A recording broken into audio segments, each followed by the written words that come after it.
Assalamualaikum warahmatullahi wabarakatuh. Kerabat Ruhama Al-Fajr channel, jangan lupa ya, sebelum kita ngobrol lama ya, ngapain? Subscribe, oke? Dan juga Neno for the Future. Dan hari ini episode 14 Ustadz, kita ada di ruangan di mana kitab-kitab Ustadz ketika di Mekah disusun, ya kan? Ustadz belajar, Ustadz kumpulkan, walaupun belum tersusun semua versi Ustadz ya, tapi sebagian karena dipinjam atau dibaca bolak-balik. Tapi intinya kita berada di sebuah ruang ilmu. Masya Allah. Masya Allah, Alhamdulillah. Dan kubaca dengan makna sampai di episode 14. Alhamdulillah. Alhamdulillah. Ini surah apa Ustaz? Surah Quraisy. Oh, surah Quraisy. Oh, suku yang tinggi. Bos suku yang paling tinggi. Ya, suku yang luar biasa ini. Luar biasa. Luar biasanya bagaimana? Kita dengarkan Ustaz Salman Al-Farisi. Assalamualaikum warahmatullahi wabarakatuh. Waalaikumsalam warahmatullahi. Kita langsung baca aja ayatnya ya. A'udzu billahi minasy syaithanir rajim. Bismillahirrahmanirrahim. Li'ilafi Quraisyin ilafihim rihlatash shita'i was-sayf. Falya'budu rabb hadzal bait alladzi at'amahum min ju'in wa amanahum min khawf. Sadaqallahul azim. Alhamdulillah. Sahabat Ruhama, kerabat Neno for the Future. Ya, dan juga ada tambahan. Jadi ada mimbar Cube yang juga mau menyiarkan, boleh ya Ustaz? Boleh banget. Juga salwa ya kepada teman-teman kita nih. Siapapun yang ingin menyebarkan sesudah komunikasi dengan Bunda tentunya. Bismillahirrahmanirrahim. Karena hidup ini adalah wakaf ya Ustaz. Ini kan wakaf inillahi ta'ala.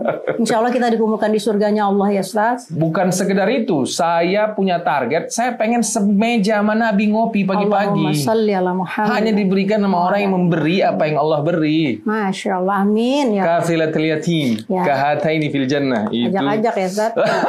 Ajak-ajak umat muslimin wal muslimat. Besok kita selfie sama Abu Bakar, sama Umar, sama Utsman. Di situ ada Nabi Muhammad. Kalau saya ada Ustaz, pemuda yang saya cintai di situ Ustaz. Siapa itu? Nanti kita tunggu tanggal mainnya. Sampai di sana nanti Ustaz. Alhamdulillah. Baik. Kerabat, jadi kita langsung ya untuk membaca dengan makna atau kubaca dengan makna. Ya pasti ada yang sudah pernah mendengar, banyak sekali orang udah kajian-kajian. Tapi sifatnya orang yang selalu belajar dan selalu menemukan hal baru dan bersyukur atas ilmu itu. Iya kan gitu Ustaz, saya banyak sekali Ustaz, menemukan hal-hal yang saya tidak temukan gitu. Alhamdulillah. Kali ini kita akan jalan-jalan di surah Quraisy. Karena memang temanya jalan-jalan. Kan kalau kau di surah yang di episode lalu, kalau kau pelit, gimana Ustaz? Tadi kau pelit, kalau kau mau menang, harus pemurah. Iya. Supaya kau pemurah, harus rajin jalan-jalan. Pergi jalan-jalan. Nah, ini salah surah jalan-jalan gitu. Seru nih. Kita harus jalan-jalan. Karena li'ilafi Quraisy ilafihim rihlatash shita'i was-sayf. Isunya di sini tentang Quraisy. Ya. Suku di mana dari situ Rasulullah SAW berasal ya. Tak perlu cemburu tentang kelebihan yang Allah berikan kepada ciptaannya. Karena sebagian orang mentang-mentang lu ningrat, nggak perlu juga begitu. Karena dia terlahir ningrat juga nggak pernah dia request. Saya terlahir seperti ini nggak pernah saya request. Bahwa ada Quraisy dimuliakan oleh Allah SWT, tak perlu cemburu lah. Syukurin aja. Dan kau tidak perlu merasa lebih kerdil daripada Quraisy. Karena Quraisy dan kau atau saya ciptaan Allah SWT. Dan yang membedakan seorang hanyalah takwanya aja. Inna akramakum indallahi atqakum ya gitu. Jadi ya. Memang dilebihkan suku Quraisy ini memang dalam sejarah juga karena memang mereka memiliki etos-etos yang luar biasa gitu. Bunda, mereka ini darah mereka ini ya, kenapa akhirnya mereka mulia, bukan simsalabim abrakadabra, bukan free, bukan gratis, tidak. Kita lihat dari Rasulullah SAW. Dia punya ayah bernama Abdullah. Seorang pemuda struggle, memiliki akhlak yang luar biasa. Sopan dan santun, tampan wajahnya. Dia punya kakek namanya Abdul Muttalib. Seorang pemuda pemberani.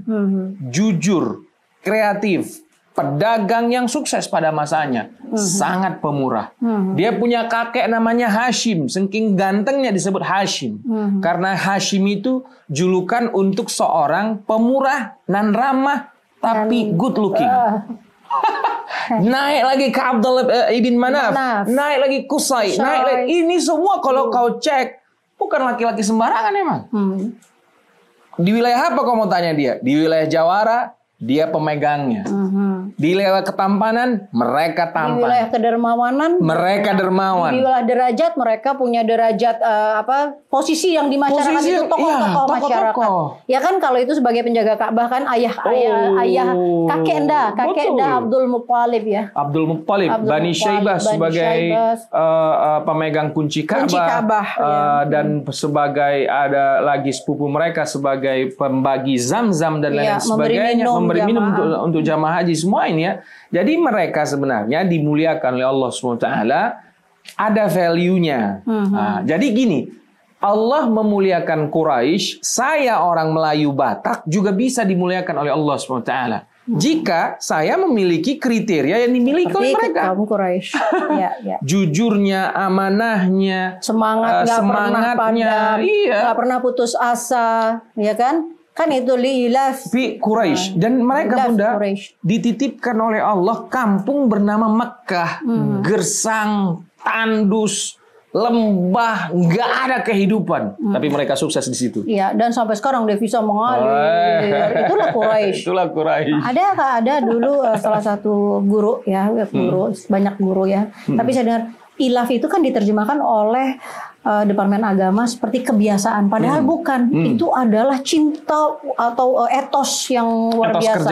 Etos kerja orang Quraisy, bukan kebiasaan gitu kan. Mereka memiliki etos yang luar biasa. Oke, lanjutin Ustaz ayatnya. Ila fihim rihlatash syita'i was-saif. Kalau tadi diterjemahkan kebiasaan, kalaupun kita terjemahkan etos atau semangat mereka berdagang di musim panas, di musim dingin dan musim panas. Coba kau ke Eropa, kalau musim dingin mereka mengurung diri. Ya kan? Mereka harus mempersiapkan perbelanjaan makanan yang banyak sebelum musim dingin masuk. Karena sesudah musim dingin, dia di rumah. Di wilayah lain, ketika musim panas, justru dia lari dari kampungnya. Berwisata tapi. Lihat Quraisy. Saat musim dingin, dia berdagang. Saat musim panas, dia berdagang. Layak dong dimuliakan.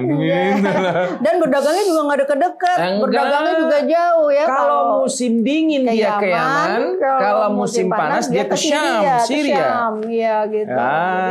Jadi kalau kau mau dimuliakan, jangan jadi pemalas. Dan catat baik-baik, malas itu bid'ah yang menyesatkan, yang membuat masuk neraka pasti. Emang ada orang malas, Ustadz? Banyak. Anak-anak di sini ya diajar ya, Ustadz, untuk tidak malas ya. Kalau doa saya kepada Allah, makanya entrepreneur ini kan yang kita tagline kan itu, sering saya sampaikan ke anak-anak atau ke guru-guru atau ke tim kita di sini. Modal entrepreneur itu rajin. Modalnya. Kau punya uang 400.000 triliun sekalipun. Tapi kalau kau nggak rajin, habis hartamu. Habislah.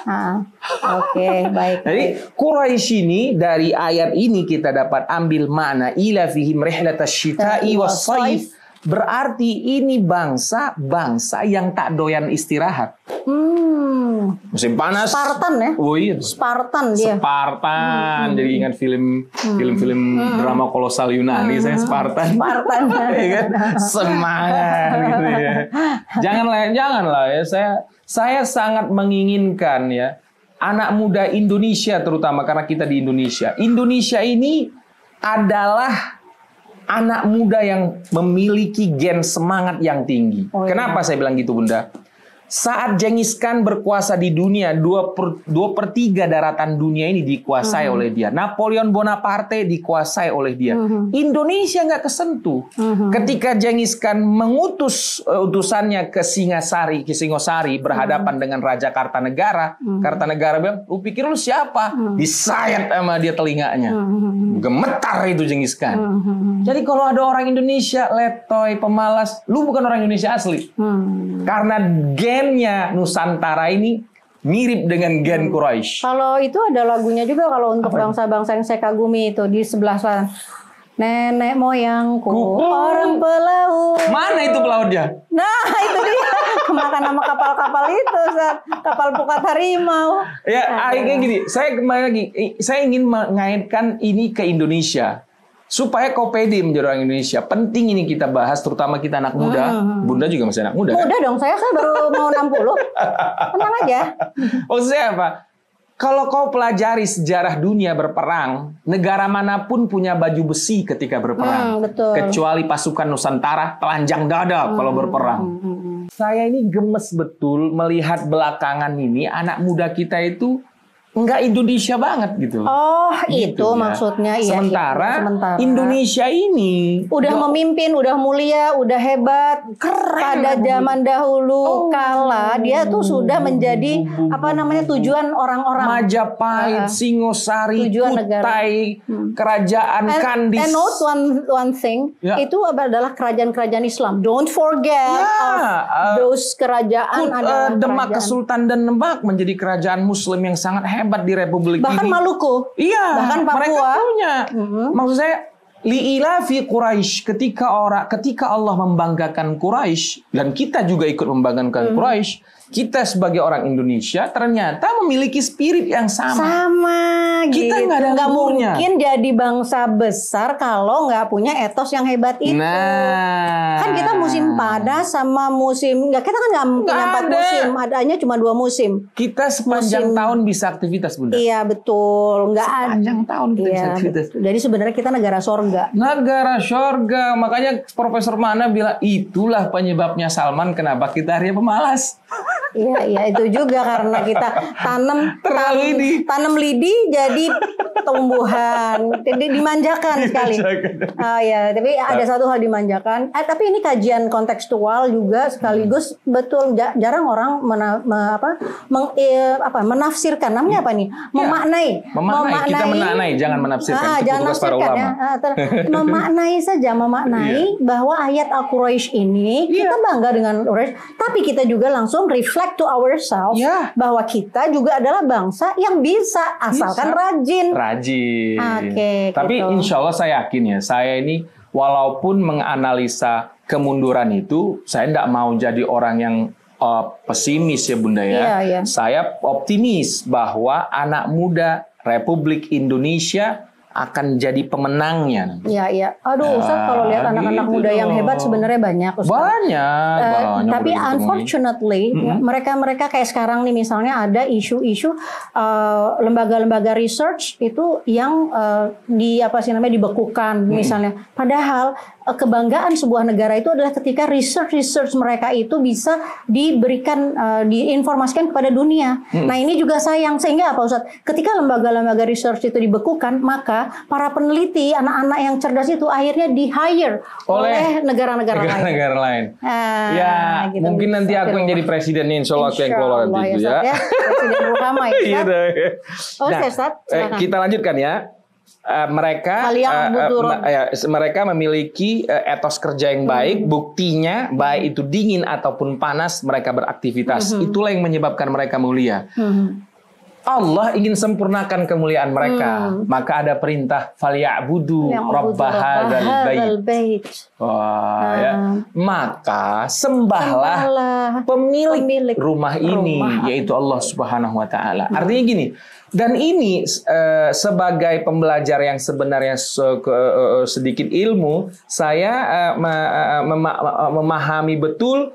Memang Quraisy lah yang berhak mendapatkan itu. Tetapi saya yang orang non-Quraisy juga berhak mendapatkan ini ketika saya rajin dan saya menyembah sang pemilik Ya, Ka'bah. jadi gini, kalau kau profesional, maka profesionalitasmu itu tidak ada artinya jika engkau tidak gunakan dalam rangka penyembahan kepada Diri Allah kepada Allah Azza wa Jalla. SWT. Gitu Maka kan? falyabudu rabb hadzal bait. bait. Ditegaskan lagi oleh Allah SWT, alladzi at'amahum min ju'. Kalau kau paham ini kawan, kenapa kau harus menyembah Allah padahal kau sudah rajin? Kan tadi kan gitu ya? Ya, Kau sudah memiliki, dan dari hasil rajinmu itu kau udah dapat uang, udah dapat dapat harta, bla, bla, bla, dapat iya. apa gitu kan? Tapi ditegasin sama Allah. Kenapa pula mesti menyembah Allah gitu kan? Nah, terus Maka Allah tegasin, sembahlah Allah yang memberimu makan. Karena bukan hasil tanamanmu yang memberimu makan, atau bukan hasil etos kerjamu yang memberimu makan. Dan di sini rahasia kenapa orang bertauhid jarang stres. Kenapa Jepang punya tempat khusus bunuh diri? Kenapa Finlandia, negara yang katanya berhasil pendidikannya banyak kasus bunuh diri? Karena mentok otaknya. Karena gini, terlalu matematis, 1 tambah 1 2. Di tauhid tidak, 1 tambah 1 Allah bikin jadi 2. Itu beda ya. Rajin saya macul, nanam, mupuk, merawat, Allah bikin panennya hasil. Ada peran Allah di situ. Iya kan? Iya. Beda gitu. Makanya dia stres. Tiba-tiba udah macul, udah mupuk, udah merawat, nggak panen. Loh, kok nggak panen? Aduh, stres gitu. Kalau di sini tegesin. Iya. Alladzi at'amahum min ju' wa amanahum min khauf. Dan dialah Allah Subhanahu wa taala yang menjaga rasa ketakutan kita. Allahumma sholli ala Muhammad wa ala ali Muhammad ya. Ini sebagai orang yang kadang-kadang diuji dengan rasa, aduh saya takut kalau kedaulatan di negeri ini porak-poranda, takut kalau gini kadang-kadang gitu. Nah, katanya alladzi at'amahum min ju' wa amanahum min khauf. Allah garansi. Kalau ibunda kita pakai nahwu sharaf ya, Allah SWT menggunakan fi'il madhi. Wa amanahum min khauf. Itu bila Allah menggaransi dengan kata kerja telah lampau, berarti itu pasti diamankan oleh Allah SWT. Maknanya jadi begitu. Kalau menggunakan kata kerja sekarang atau kata kerja yang lain, itu nggak bisa saya maknakan pasti. Tapi ketika Allah bilang at'amahum, amanahum, itu kata kerja lampau semuanya. Artinya pasti aku kasih kau makan. Pasti aku jaga kau. Pasti aku bebaskan kau dari rasa takut. Pasti. Ntar rasa takutnya apa aja? Di surah Al-Baqarah dijawabnya. Ntar ya, betul Ustaz. Saya juga penasaran karena gini. Terus keadaan yang sekarang gimana? Di mana rasa takut itu bertebaran di mana-mana. Nah itu nanti ya surah Al-Baqarah. Tapi masih lama banget surah Al-Baqarah. Kalau supaya ringkes jadinya, sembahlah Allah supaya kau makan supaya nggak takut. Oh oke, sembahlah Allah supaya kau nggak takut makan, supaya kau nggak kelaparan, supaya nggak ketakutan, tetaplah menyembah Allah. Jadi kalau mau punya pretensi itu sama Allah aja, jangan sama manusia. Ya, teman-teman yang memperhatikan siaran ini dari sejak An-Nas sampai hari ini, semuanya benang merahnya kun ma'allah. Kun ma'allah. Masya Allah. Alhamdulillah Ustaz Salman Al-Farisi ya kubaca dengan makna. Kita terus berkejaran dengan waktu ya. Tidak pernah ada masa di mana seseorang dapat mensyukuri sesuatu kecuali dia telah mengupayakan hari itu, di mana dia beribadah hari itu dengan upaya yang keras gitu ya Ustaz ya. Jadi ini juga aku baca dengan makna adalah upaya yang sungguh-sungguh untuk mengajak semuanya subscribers, dan upaya Anda yang sungguh-sungguh buktikan dong dengan subscribe gitu ya. Subscribe Ruhama Al-Fajr dan Neno for Future, juga ada tamu-tamu kita, teman-teman kita yang lain, channel-channel yang lain yang kita persilahkan boleh ya, karena kita ingin sekali punya teman yang banyak. Dan kita akan konser ya Ustaz? Iya. Insya Allah. Insya Allah, karena sama-sama nih suka berdendang. Insya Allah. Kita ketemu lagi di episode ke-15 ya Ustaz? Yap. Insya Allah. Assalamualaikum warahmatullahi wabarakatuh.